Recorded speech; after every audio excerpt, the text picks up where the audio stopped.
Hello wotv players, I'm Jackie Fox. Welcome to the War of the Visions Weapons Guide. Today we're going to be talking about fists. And fists I found to be particularly interesting because I think even more so than other types of weapons, this one kind of breaks down into having several different types of weapon that have a little less diversity within them than fist does. Fist has a little bit of everything, so there has to be a lot of different types of fists to accommodate all the different fist users. And I'm going to get started with what I deem the evasive or agility focused fists, and I think that these are generally some of the best, so these are good ones to get started with. The Dragon's Claws, which is the legendary Reliquary's fist, has 171 attack, which isn't a lot, but it has 22 accuracy, which is stunning for just a support stat. 15 evasion, which is just absolutely remarkable for a weapon, and an additional 5 crit, which is alright. 20 strike attack is the highest in the game and the highest modifier that you'll find like that, as we expect from our legendary Reliquary's weapon.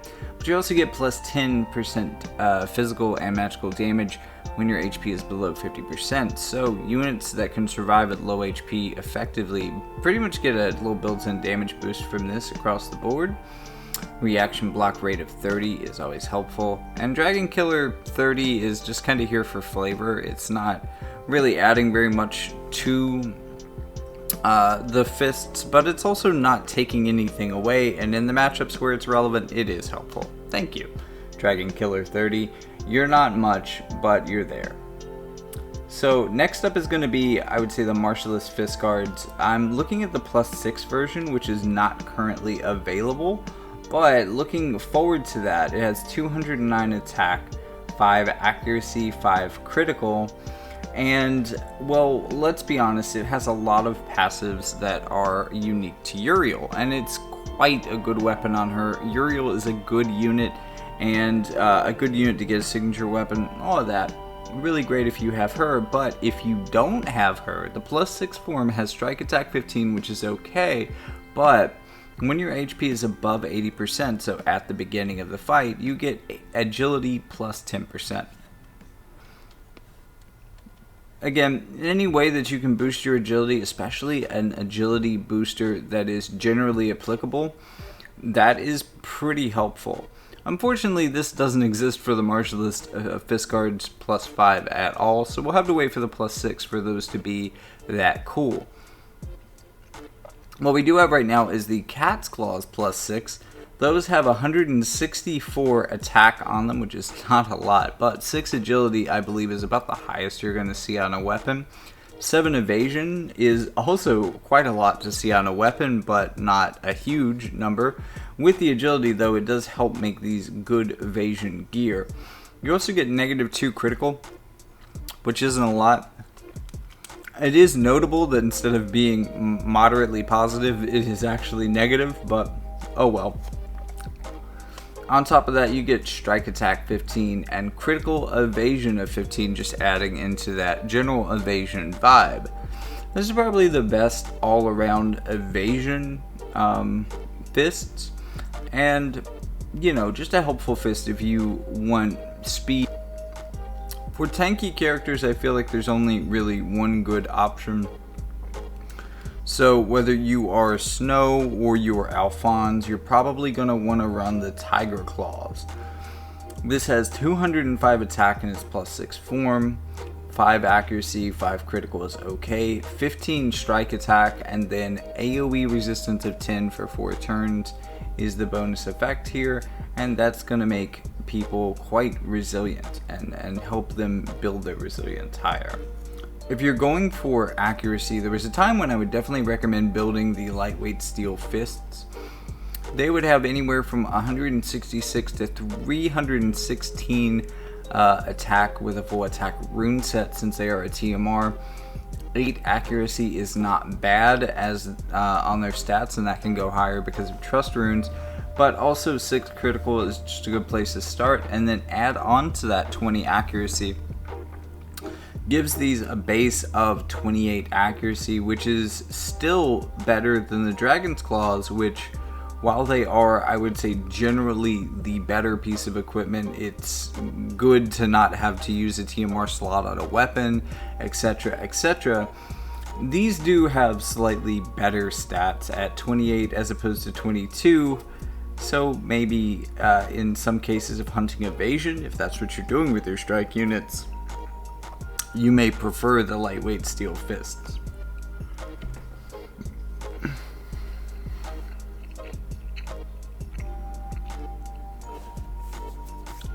For our older units, we have 2 job-based weapons, the Gilded Devils, which is going to be Monks, Pugilists, and Perrine. That has 182 attack, 3 accuracy, 6 crit, nothing amazing there. 15 strike attack is what you would expect.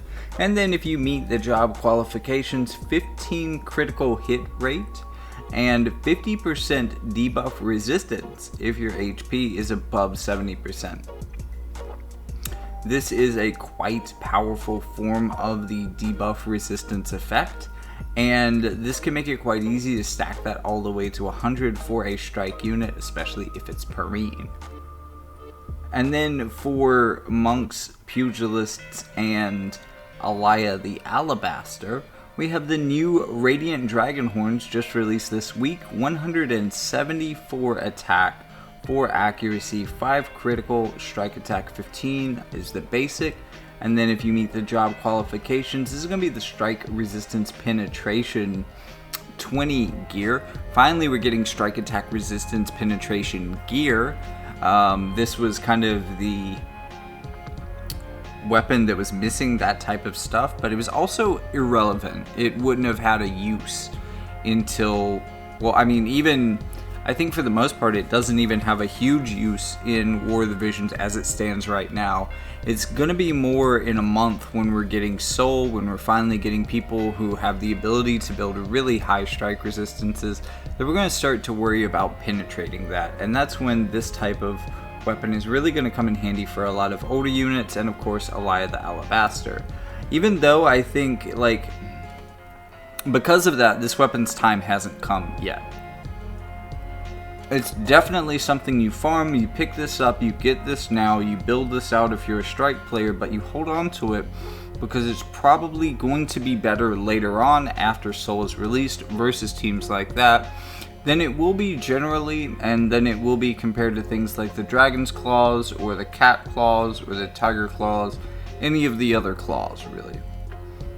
And then if you're a hybrid strike character, aka Queen, aka Makoto, then you could definitely consider the Dragon Claws. I mean, we know that they are the most evasive in addition to being the most accurate, in addition to having best modifiers, but additionally that was a physical and magical damage booster, so Makoto could benefit from both sides of that, one of the rare few units that could.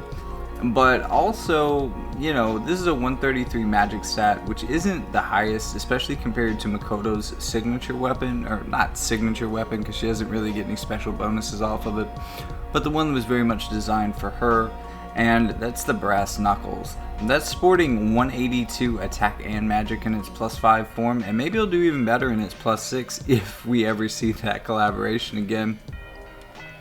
In terms of stats, it actually does pretty well with 7 accuracy and 10 critical, which is quite good. But on the other hand, we're seeing strike attack 10 and magic attack 10. And I think that both of those things are actually probably individually weaker, but also collectively weaker than the physical and magical damage +10 when HP is below 50%. Now, of course, they'd always be in play, but you're also getting strike attack 20 instead of strike attack 10. There's just a lot of reasons why the Dragon Claws would be a direct upgrade from the Brass Knuckles. So in 2 of these categories, the accuracy and hybrid fists, we used to have a little bit more competition, and may have more competition in the future if the Brass Knuckles get a +6 form, but it really looks like the Dragon Claws is taking over in both of those areas.